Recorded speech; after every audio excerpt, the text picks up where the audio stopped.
Pemerintah Indonesia telah mengambil langkah tegas dan mengancam Malaysia. Secara jelas Presiden Jokowi memperingatkan Malaysia untuk mematuhi MOU yang telah disepakati dan ditandatangani kedua negara.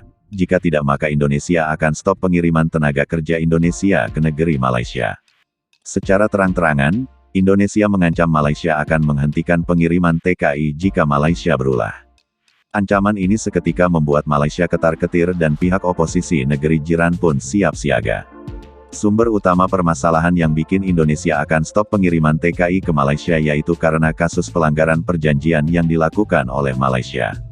Hingga akhirnya membuat anggota parlemen Malaysia dari oposisi, Lim Guan Eng mendesak Perdana Menteri Datuk Seri Ismail Sabri Yaakob untuk langsung mengambil alih pembicaraan bilateral dengan Indonesia guna menyelesaikan kekurangan pekerja di negara itu.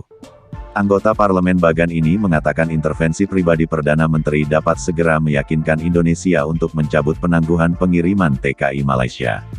Menurut dia sejumlah sektor sangat bergantung pada tenaga kerja migran dan diharapkan nantinya bisa memacu pemulihan ekonomi pasca pandemi di Malaysia. Mantan Menteri Keuangan ini mencatat bahwa banyak bisnis domestik terpaksa mengurangi operasi mereka atau menolak pesanan baru karena kekurangan tenaga kerja. Apalagi di tengah kondisi perekonomian saat ini di mana inflasi serta ringgit yang terus terdepresiasi. Belum pernah situasi seburuk ini sebelumnya. Karena kita kekurangan 1,2 juta pekerja, industri perkebunan dan industri sarung tangan saja menghadapi kerugian 21 miliar ringgit Malaysia dan kerugian bisa mencapai puluhan miliar ringgit lebih jika sektor lain dimasukkan, kata Lim. Sebelumnya, Perdana Menteri Malaysia Datuk Seri Ismail Sabri Yaakob telah menginstruksikan Kementerian Sumber Daya Manusia (KSM) dan Kementerian Dalam Negeri (KDN) untuk segera menyelesaikan masalah nota kesepahaman MOU perekrutan tenaga kerja Indonesia yang ditandatangani antara kedua negara. Ini disebut sebagai pangkal masalah Indonesia menghentikan sementara pengiriman TKI ke Malaysia. Ismail Sabri mengatakan hal itu harus segera diselesaikan untuk menghindari masalah antara Malaysia dan Indonesia. Indonesia membekukan sementara pengiriman tenaga kerja ke Malaysia karena negara itu dinilai tidak menghormati nota kesepahaman yang ditandatangani pada April tahun 2022.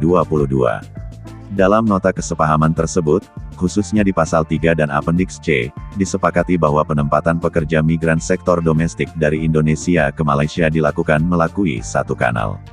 Sistem ini menjadi satu-satunya mekanisme yang sah untuk merekrut dan menempatkan pekerja migran sektor domestik asal Indonesia di Malaysia. Namun, Kedutaan Besar Republik Indonesia (KBRI) di Ibu Kota Kuala Lumpur menemukan beberapa bukti yang menunjukkan Malaysia masih menerapkan MIT Online, sistem perekrutan lewat internet yang tidak ada dalam nota kesepahaman antara kedua negara. Perekrutan secara online tersebut membuat pekerja migran Indonesia rentan dieksploitasi dan jelas melanggar Undang-Undang Nomor 18 Tahun 2017 tentang Perlindungan Pekerja Migran. Ini dikarenakan sistem MIT Online itu membuat pekerja migran Indonesia masuk ke Malaysia tanpa melalui pelatihan, tidak memahami kontrak kerja, dan datang menggunakan visa turis yang kemudian diubah menjadi visa kerja. Sementara Kementerian Sumber Manusia Malaysia pada hari Rabu, tanggal 13 Juli tahun 2022 telah menerbitkan pernyataan pers yang menyatakan akan segera membahas isu ini dengan Kementerian Dalam Negeri Malaysia, karena sistem MIT Online ini berada di bawah kementerian tersebut. Sejauh ini permintaan pekerja migran yang telah diterima lewat MIT Online mencapai 15,000 sampai 20,000, di mana sekitar 10.000 adalah permintaan dari sektor perkebunan dan manufaktur. Jika pihak Malaysia tidak segera menyelesaikan masalah ini, maka konsekuensinya akan diterima sehingga akan merugikan perekonomian Malaysia.